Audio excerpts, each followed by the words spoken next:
The biology of people-pleasing is far more than a behavioral tendency or personality trait. It is a neurochemical pattern rooted deeply in the human nervous system. From an evolutionary perspective, being accepted by a social group was essential for survival. Rejection meant isolation, and isolation often meant death. That legacy is still embedded in our biology today. When someone becomes excessively nice or agreeable, especially at the expense of their own needs or values, what they're often experiencing is a cascade of neurochemical events, specifically involving cortisol, oxytocin, and brain regions tied to threat detection and social evaluation. Let's begin with cortisol. Cortisol is a glucocorticoid hormone released by the adrenal glands in response to stress. When we anticipate rejection, conflict, or disapproval, the amygdala, our brain's fear processing center, sends signals through the hypothalamic pituitary adrenal HPA axis to flood the body with cortisol. This is the same biological response that would be activated in the face of physical danger.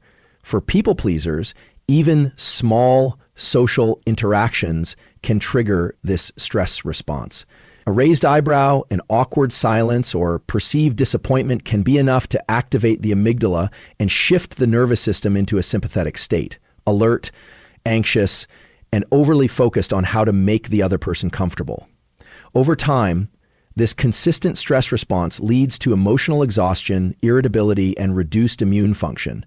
The brain literally learns to associate safety with approval from others and danger with disapproval, even when there is no real threat. Then there is oxytocin, often called the bonding hormone. Oxytocin is released during positive social interactions, physical touch, and emotional closeness. It's a neurochemical that promotes trust and group cohesion. However, in chronic people pleasers, oxytocin can become maladaptive. When someone is over-reliant on the oxytocin release from pleasing others, they begin to form neurochemical dependencies on external validation. Their brain starts to confuse genuine connection with submission or self-abandonment. Instead of forming healthy reciprocal bonds, the individual ends up reinforcing relationships based on imbalance, one where their value is based on how accommodating or agreeable they are rather than on mutual respect.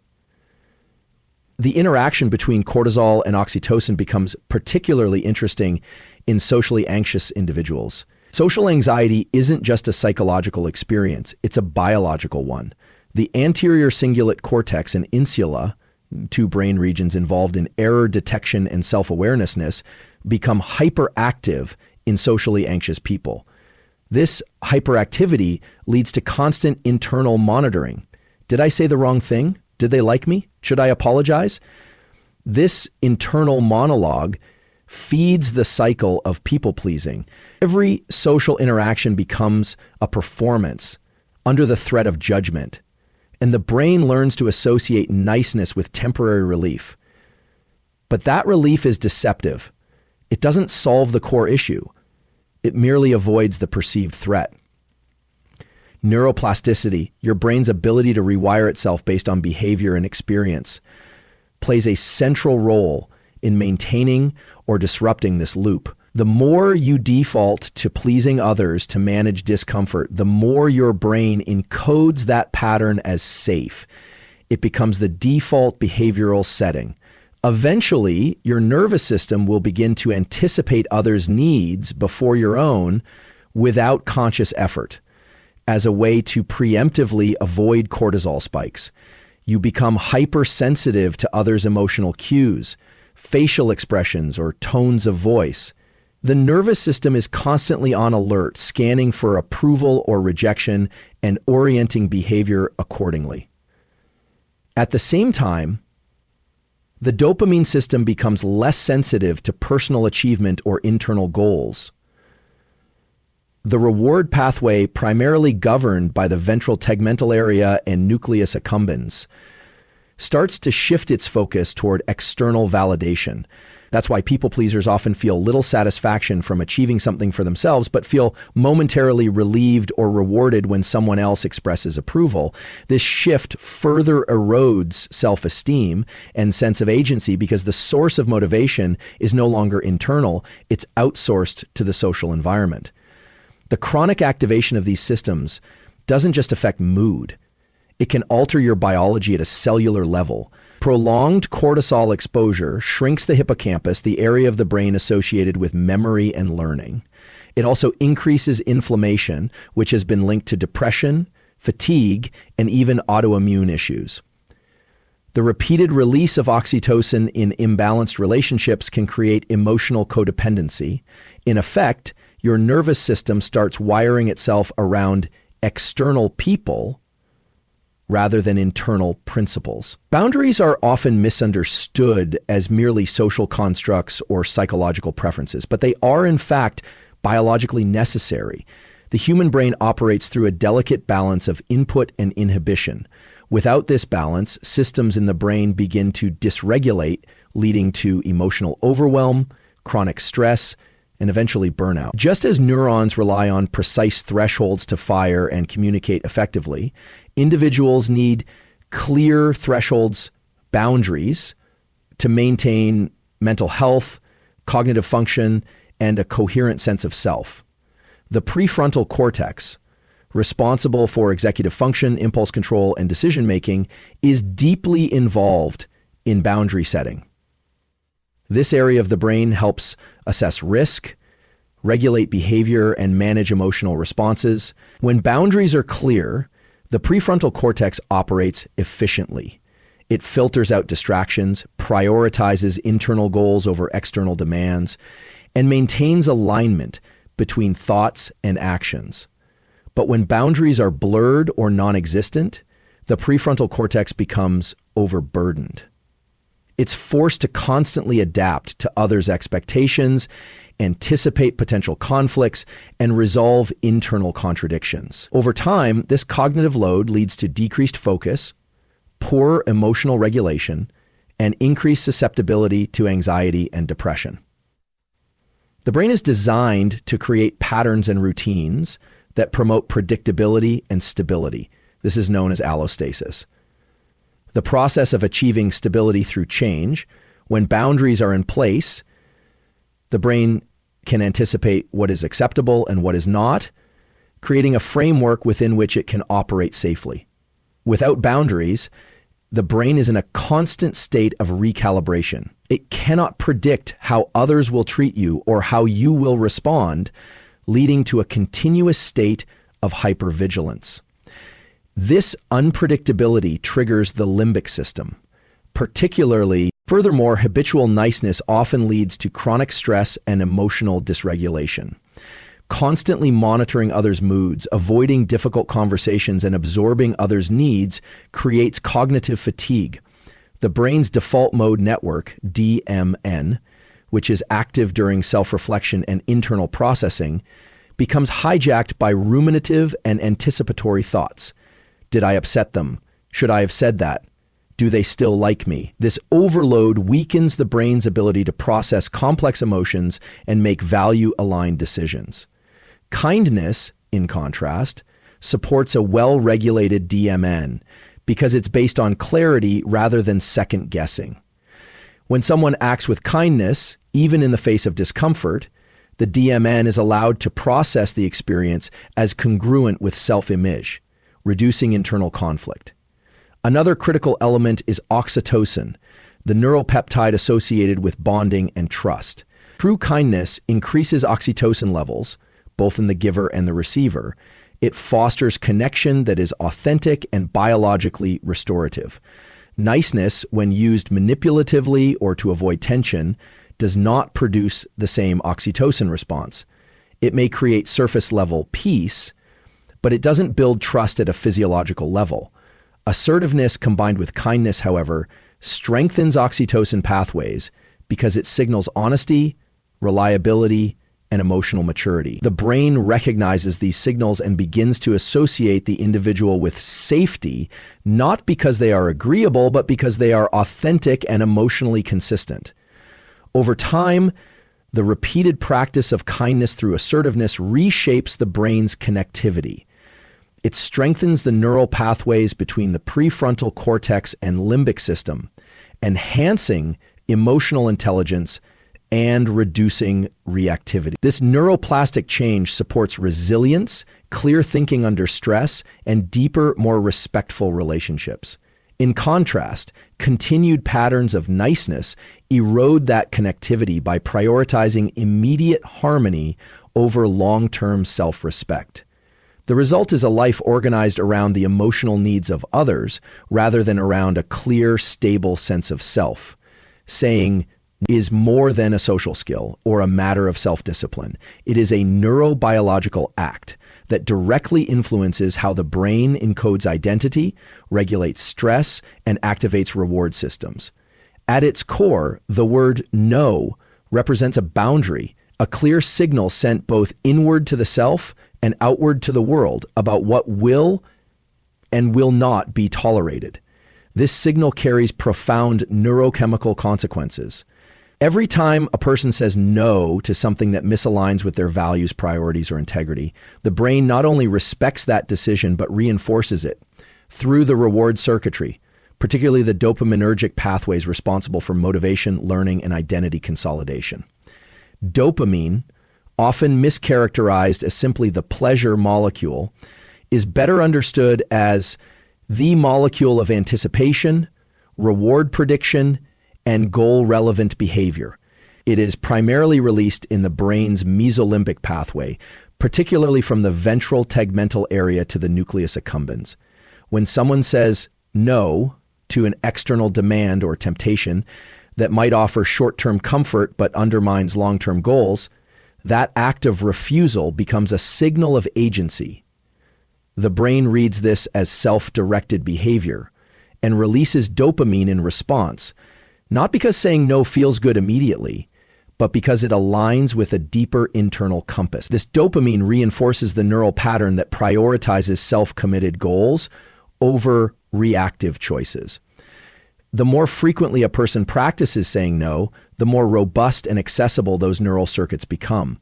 This is the process of neuroplasticity, the brain's ability to rewire based on repeated behavior. Each act of self-denial in favor of long-term integrity strengthens synaptic connections in the prefrontal cortex, particularly the dorsolateral and ventromedial regions. These areas are responsible for weighing consequences, regulating impulses, and encoding future-oriented decisions. When these brain regions are consistently engaged, the individual becomes better at resisting short-term pressures, managing emotional discomfort, and orienting behavior toward internal values rather than external validation. This process has significant implications for identity. In neuroscience, identity is not a static concept. It is an emergent property of repeated choices and behaviors encoded in the brain over time. The self is shaped by what is repeatedly done and what is repeatedly resisted. Saying no is a defining act because it draws a line around what matters. It forces the brain to clarify priorities, assess risk, and tolerate discomfort. These are not small feats. Each one requires engagement of the anterior cingulate cortex, which is involved in conflict monitoring and error detection. When a person says no to something that is socially expected or emotionally tempting, but personally misaligned, the brain is learning that discomfort is not dangerous and that self-respect is worth the tension it may create. In contrast, individuals who struggle to say no often experience internal conflict, which activates the limbic system, particularly the amygdala. This part of the brain is highly sensitive to social rejection, criticism, or perceived threat. When someone habitually says yes out of fear, whether it's fear of disappointing others, missing out, or facing conflict, the brain begins to associate compliance with safety. But this comes at a biological cost. Chronic suppression of one's own needs increases cortisol levels, disrupts the hypothalamic pituitary adrenal axis, and leads to emotional dysregulation.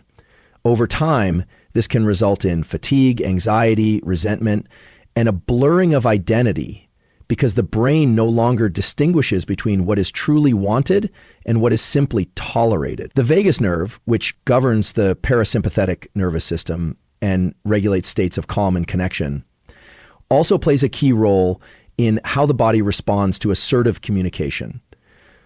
When a person says no from a regulated state, calm voice, steady breath, clear intention, the vagus nerve supports that interaction by promoting coherence between body and brain. This coherence allows the act of saying no to be integrated rather than triggering, experienced as empowerment rather than confrontation. In this state, the brain can encode the refusal as a sign of strength and authenticity, which further supports identity formation and emotional stability. Over time, individuals who practice this type of self-regulation experience a shift in how their brain interprets decisions. Instead of framing choice through the lens of external reaction, will they be upset if I say no, the brain starts evaluating decisions based on internal alignment. Does this support who I want to become? This shift is the foundation of self-authorship. It transforms passive identity, which is shaped by others' expectations, into active identity, which is forged through deliberate, value-aligned behavior. The brain rewards this shift not only through dopamine, but through a reduction in stress, improved clarity, and enhanced emotional resilience. Authenticity is often spoken of in psychological or philosophical terms, but its foundation lies in biology. At the most fundamental level, the human nervous system is designed to seek coherence between internal states and external expression. When what we feel, think, and express are aligned, the nervous system operates in a regulated, integrated manner. But when there is a chronic disconnect between our internal reality and our outward behavior, when we say yes while feeling no, when we hide anger behind politeness, or pretend calm while feeling anxious, the nervous system shifts into a state of dysregulation. This dissonance creates a sustained stress response that impacts everything from immune function to emotional stability to cognitive clarity. The autonomic nervous system, which governs involuntary functions like heart rate, respiration, and digestion, operates primarily through two branches: the sympathetic, fight or flight, and the parasympathetic, rest and digest. Authenticity plays a crucial role in determining which of these systems dominate. When we are authentic, when our behaviors are congruent with our internal emotional state, the parasympathetic branch is more active, particularly through the vagus nerve. This results in greater heart rate variability, a calm respiratory rhythm, relaxed muscles, and a stable mood. In contrast, inauthenticity, especially when habitual, can activate the sympathetic system, leading to tension, irritability, shallow breathing, and heightened cortisol levels. The prefrontal cortex, particularly its medial regions, plays a critical role in self-awareness, emotional regulation, and moral decision-making. It is also one of the brain areas most engaged when we act in alignment with our values.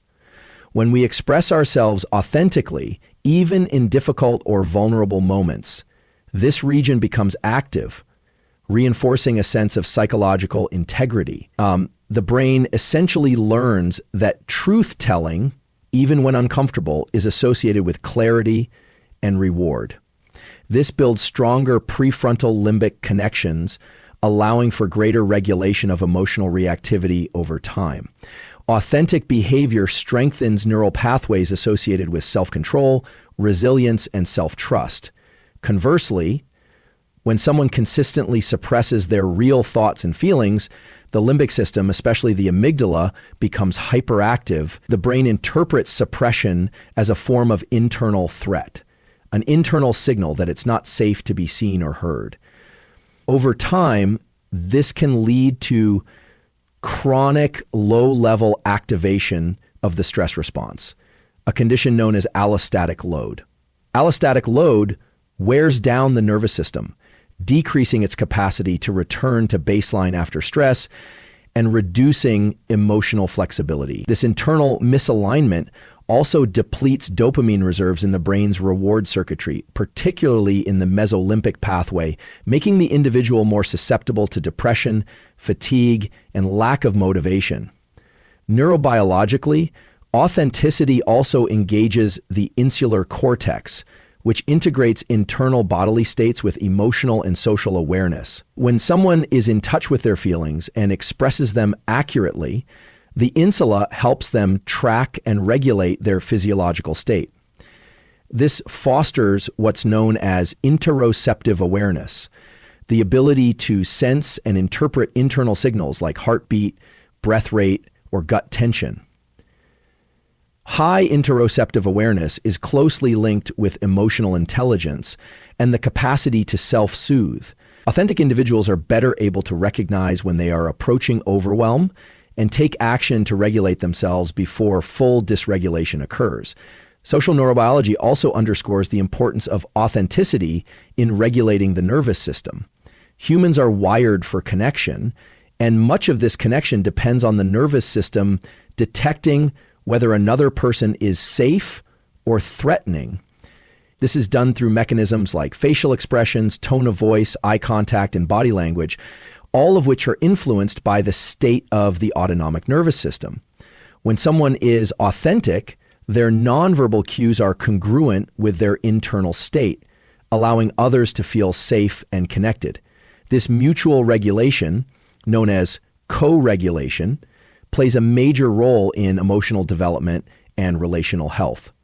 On the other hand, when someone is inauthentic, smiling while resentful, agreeing while internally resisting, these mismatched signals confuse others' nervous systems, making relationships feel unsafe or unpredictable. Over time, practicing authenticity retrains the nervous system to remain in a state of regulation, even in moments of discomfort or emotional risk. It builds what neuroscientists refer to as emotional granularity, the ability to identify and articulate nuanced emotional states, which is a key predictor of psychological resilience. By naming and expressing emotions as they are experienced, the prefrontal cortex learns to modulate the activity of deeper emotional centers in the brain. This reduces overall emotional volatility and supports long-term nervous system balance. Authenticity also creates neural stability in the default mode network, DMN, a set of brain regions activated during self-reflection and autobiographical memory. When someone repeatedly behaves in ways that match their internal sense of self, the DMN becomes more coherent. This enhances self-concept clarity and reduces internal conflict, freeing up cognitive resources for creativity, learning, and social connection. When authenticity is practiced regularly, the brain stops wasting energy managing contradictions between inner experience and outer behavior, allowing for a more regulated, efficient, and resilient nervous system. Social respect is often misunderstood as something that can be gained by being overly agreeable, compliant, or... However, from a neurobiological and behavioral standpoint, respect is not earned through submission, but through signals of self-regulation, consistency, and boundaries.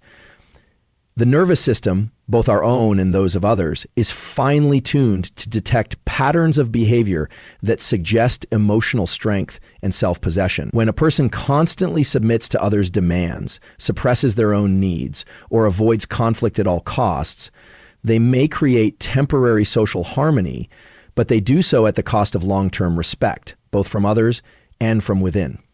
Submission, especially when chronic, is regulated by the fear circuitry of the brain, particularly the amygdala and perioccipital gray.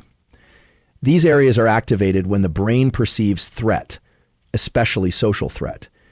There are the impulse to submit, to nod in agreement when you disagree, to say yes when you mean no, to shrink rather than stand firm, is rooted in the brain's desire to avoid conflict and rejection. In the short term, this behavior quiets the stress response. But over time, the brain begins to encode submission as a necessary strategy for survival, leading to habitual people-pleasing, chronic stress, and a weakened sense of identity. The act of submitting repeatedly to avoid disapproval or conflict shifts the body into a parasympathetic freeze or collapse response. Unlike the regulated parasympathetic state of calm engagement, this dorsal vagal response is associated with low energy, numbness, disconnection, and dissociation. The nervous system moves into conservation mode, withdrawing from authentic expression and stifling emotional energy. While this may appear outwardly as politeness or compliance, internally it is a state of emotional suppression and nervous system dysregulation. Others may interpret this as passivity or weakness, not consciously, but through the subtle cues that the human brain reads unconsciously: facial expression, vocal tone, posture, and energy presence. Respect, on the other hand, is largely gained when an individual exhibits clear boundaries, stable emotions, and congruent behavior. These qualities are all signs of a well-regulated nervous system and a strong prefrontal limbic connection. When a person stands firm in their